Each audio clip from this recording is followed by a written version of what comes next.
Ẹ káàárọ̀, ẹ káàsán, ẹ kú ìyálẹ̀ta, ẹ kú ìrọ̀lẹ́, ẹ kú àṣálẹ́, ẹ káalẹ́ níyì.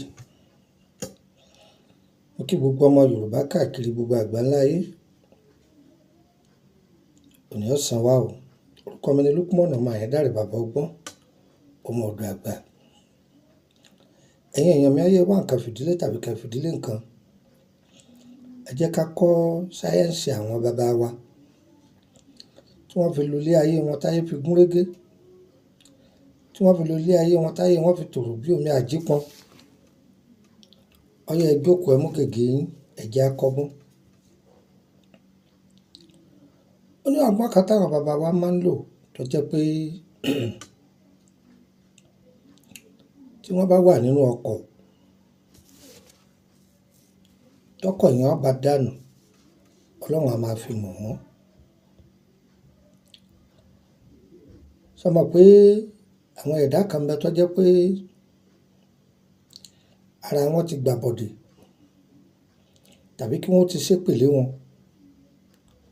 kọjá pọ̀ wà nínú ọkọ̀ pé ọkọ̀ yẹn fẹ́ dà.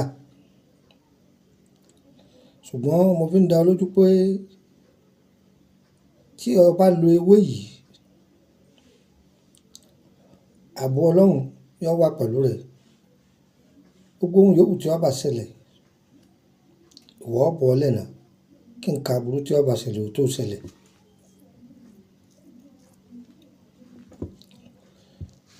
Níbi ó tún wá dàdé, àwọn àgbàlagbà wọn a máa fi sẹ́nu ọ̀nà ilé.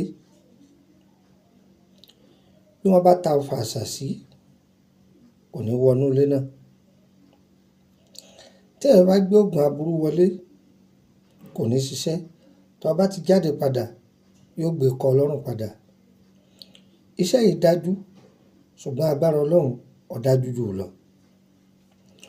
Ọlọ́run ló ní ewé, Ọlọ́run ló lè gbò. Ṣùgbọ́n agbára Ọlọ́run ọba, òun lọ́ba lórí ohun gbogbo. Tí o bá lo paracetamol 10, ìyẹn ò pé káàrọ̀ má tún ro ọmọ níjọ́ kejì. Ó tún bẹ lọ́run, Ọlọ́run má fara ro mí. Ó tún lò mí. Ọlọ́run má fara ro mí o. Ọlọ́run ò sì ní fara ro. Ọlọ́run ó pe kóògùn náà kó bá ọ lára mu. Bíbí àtìgbò náà ṣe rí nìyẹn. Ṣé rí iṣẹ́ yìí, màá ta kókó rẹ̀. Iṣẹ́ 3 mo fẹ́ fún wa, màá ta kókó rẹ̀. Màá ta kókó rẹ̀. Ìní fi ilẹ̀ pé àátà ni. Ìwọ tó bá fẹ́, ó kàn sí wa. Iṣẹ́ náà ẹ bá pàdé ní orílẹ̀-èdè Benin. Owó rẹ̀ ò wọ́n rárá. Kò wọ́n rárá. Sẹ́mi ni, àpò 5 sẹ́fà ni. Òòkà ni o. Òòkà ni. Àgbọ̀ òòkà ni. Ẹ lọ bá mi tọ́jú odidi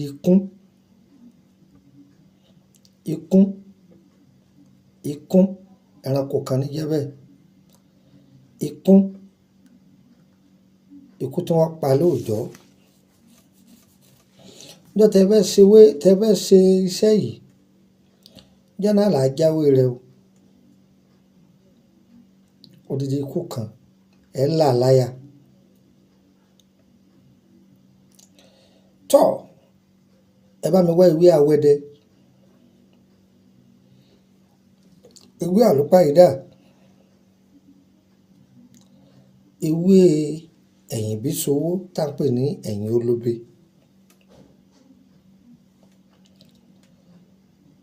Bàbá parí iṣẹ́ yìí.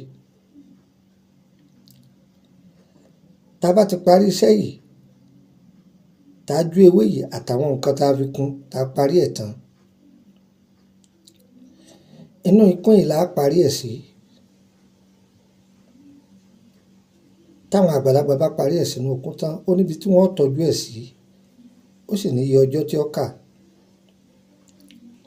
tó bá ti lo iye ọjọ́ ìpé ó ti parí, òkà ti jáde nìyẹn. Bí tó bá fi sí ọ̀dà ìyọ̀wọ̀ wíwá ń bẹ lára rẹ ni ó fi sára ọkọ̀ ni abẹ́rẹ́ ọlọ́kọ́ náà okùn tó dí o. Ọ̀wọ̀ tó dájú ni, ọ̀wọ̀ tó dájú ni. Kẹ́ lè bá àmọ́yìn rẹ̀ làwa náà fi fílẹ̀ pé mo ta kókó.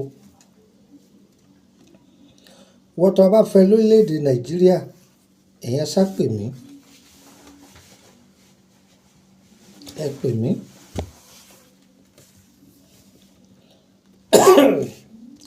Àpò 5 sẹ́fà ni. Ọmọ àpapọ̀ 5 sẹ́fà tá a bá ṣe sí náírà 10,000 ló jẹ́. Kódà ó tún lé. Price ìlú kọ̀ọ̀kan ò ní papọ̀ mọ́ra wọn, àbí country kọ̀ọ̀kan ò ní papọ̀ mọ́ra wọn. Ẹ gbọ́, àpò 5 lára Benin ó fi rà á. Burkina ní, Niger ní, Cameroon ní, Burkina Faso, Côte d'Ivoire, iye kan náà wọ́n fi rà á. Sẹ́mi ni. Bí yẹn ṣe jẹ́ nìyẹn. Wọ́n tó bá fẹ́ wọ́n ṣàpè nọ́mbà mi +2348032983298 +2348032983298 gbàkásí +2348133155111 +2348133155111. Ẹ bá ti pe nọ́mbà yìí dàrẹ́tì tí ò lọ, mi ò sí lórílẹ̀‐èdè Nàìjíríà ni. Mo ti wà lórílẹ̀‐èdè, ó lè jẹ́ Benin, ó lè jẹ́ Burkina Faso, ó lè jẹ́ Côte d'Ivoire. Ẹ bá ti bá mi sọ̀rọ̀ lórí WhatsApp Nàìjíríà, country tí n bá wà ní jìkà ẹ̀mọ́. Ṣùgbọ́n lọ́wọ́ mo ṣe ń lọ yìí, Benin ni mo fẹ́ lọ.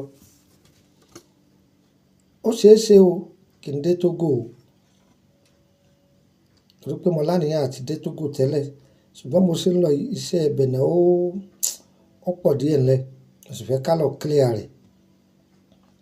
Mo sì rí nù ni. Nọ́mbà wo ni nọ́mbà Benin? Ẹ lè fi pè mí +22954651928 +22954651928 +22954651929. Níbo lọ̀dọ̀ mi lórílẹ̀‐èdè Benin?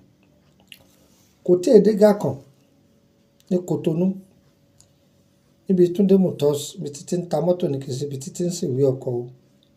Níbi ẹ̀yìn ọjà Dégà kan bí wọ́n ń ta àǹtẹ̀kẹ́, ibẹ̀ ní ọ̀dọ̀ mi. Ibẹ̀ ní ọ̀dọ̀ mi.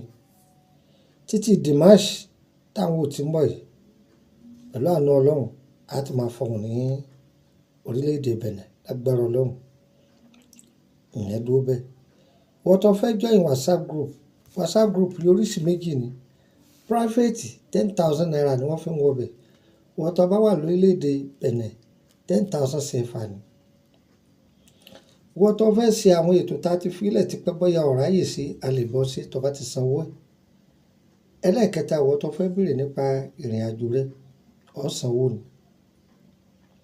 Tàbí wọ́n tó fẹ́ pé àwọn iṣẹ́ kan kò yí ọ, o sì fẹ́ máa gbàgbọ́ yìí, àbí àwọn iṣẹ́ tá a ti fílẹ̀ ti pẹ́, o wá fẹ́ ṣe ọ̀sánfààní fún àti ṣe. Mo ti ṣàlàyé lẹ́ẹ̀kan, àbẹ̀ ṣe. Àbí wọ́n tó jẹ́ pé nǹkan tá a ti ṣe kalẹ̀, irú òkà tí mo ṣàlàyé ń pa èyí, ọba fẹ́ rà, á ṣàlàyé ibi tó ti rà fún un. Ṣùgbọ́n wọ́n máa pè mí, wọ́n máa fi mẹ́sẹ̀jì sílẹ̀ mọ́ lálá kan, ìwà àtàlà rẹ̀ tọ́ láǹbẹ̀ ló fi sí o.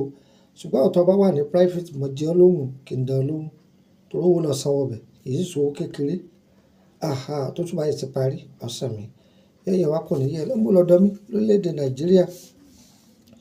Bá ti dé Ìkòròdú garage, wọ́n mọ́tò báyìí kù, wọ́lẹ̀ ní Emily bus stop, Emily Street, number 50, ẹgbẹ́ ilé lọ́ọ̀yà. Ìran ọmọ Èkó kan kọlà o. Ará Èkó lè mí o, ọmọ bíbí ìlú Ìṣẹ́yìn ni mí. Ó sì jẹ́ nù. Ìṣẹ́yìn o, ọmọ ẹgbẹ́ Dúmọ̀kọ, pẹ̀lọ́dọ̀ tèmi. Tó, yẹ́yẹ́ wa kò ní yẹ̀ ẹ́ lẹ̀. Ẹ má ì tí ì lọ o. Mo fẹ́ fún wa ní nǹkan méjì sí ẹ fi ṣàgbéjì ara. Ire o, ire ká.